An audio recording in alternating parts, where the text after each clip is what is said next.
የ22 ስፖርት አቋማሪ ድርጅቶች ፍቃድ ታገደ። የስፖርት አቋማሪ ድርጅቶች ከ100 ቢሊዮን ብር በላይ አጭበርብረዋል አለ የኢትዮጵያ ሎተሪ አገልግሎት።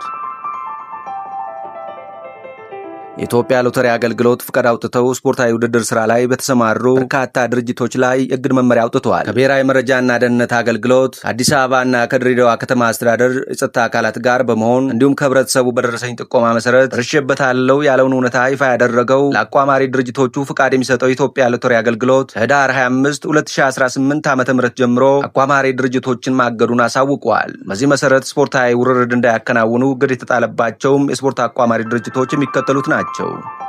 ዳሽ ቤት ባለ አንድ አባል ኃላፊነቱ የተወሰነ የግል ማህበር፣ ዋሊያ ስፖርት ኃላፊነቱ የተወሰነ የግል ማህበር፣ ኤክስኔት ሶሉሽን ኃላፊነቱ የተወሰነ የግል ማህበር፣ ኤችዲኤም አፍሮ ትሬዲንግ ኃላፊነቱ የተወሰነ የግል ማህበር፣ ብላክ ፐርፕል ትሬዲንግ ኃላፊነቱ የተወሰነ የግል ማህበር፣ አይኮኒክ ስፖርት ኢንተርቴይንመንት ኃላፊነቱ የተወሰነ የግል ማህበር፣ ጃምቦ ቤት ኃላፊነቱ የተወሰነ የግል ማህበር፣ ዳባክ ትሬዲንግ ኃላፊነቱ የተወሰነ የግል ማህበር፣ ኢቴል ኪዊክ ኃላፊነቱ የተወሰነ የግል ማህበር፣ ቤት አራዳ ስፖርት ኢንተርቴይንመንት ኃላፊነቱ የተወሰነ የግል ማህበር፣ ባሞስ ኢንተርቴይንመንት ኃላፊነቱ የተወሰነ የግል ማህበር፣ ፍላሽ ስፖርት ውርርድ ኃላፊነቱ የተወሰነ የግል ማህበር፣ ሁለገብ ኦንላይን ሶሉሽን ኃላፊነቱ የተወሰነ የግል ማህበር፣ ዘመን ስፖርት ቤቲንግ ኃላፊነቱ የተወሰነ የግል ማህበር፣ ሁሉ ጌሚንግ ኃላፊነቱ የተወሰነ የግል ማህበር፣ አዲስ ቴሌኮ ሰርቪስ አክሲዮን ማህበር፣ ቤትካ ስፖርት ውርርድ፣ ዩኒክ መላ ስፖርት ቤቲንግ ኃላፊነቱ የተወሰነ የግል ማህበር፣ ቶ ስፖርት ሶሉሽን ኃላፊነቱ የተወሰነ የግል ማህበር፣ ሁሉ ስፖርት ኃላፊነቱ የተወሰነ የግል ማህበር፣ መርኬ ቤቲንግ ኃላፊነቱ የተወሰነ የግል ማህበር፣ ቤት 994 ኃላፊነቱ የተወሰነ የግል ማህበር፣ አሪፍ ስፖርት አገልግሎት የተወሰነ የግል ማህበር ናቸው።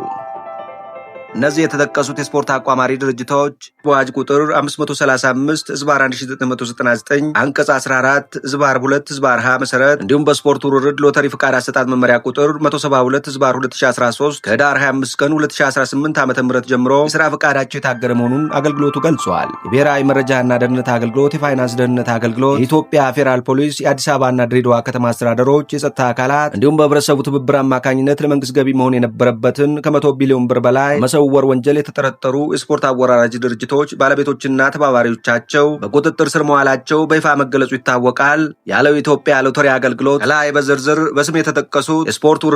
ውርርድ ድርጅቶች የወንጀል ምርመራ እስኪጠናቀቅ ድረስ የስፖርት ውርርድ ስራ ፈቃዳቸው በአዋጅ ቁጥር 535/1999 አንቀጽ 14/2/ሀ መርሆ መሰረት እንዲሁም በስፖርት ውርርድና ሎተሪ ፍቃድ አሰጣጥ መመሪያ ቁጥር 172/2013 ከህዳር 25 ቀን 2018 ጀምሮ የሥራ ፈቃዳቸው ታግዷል።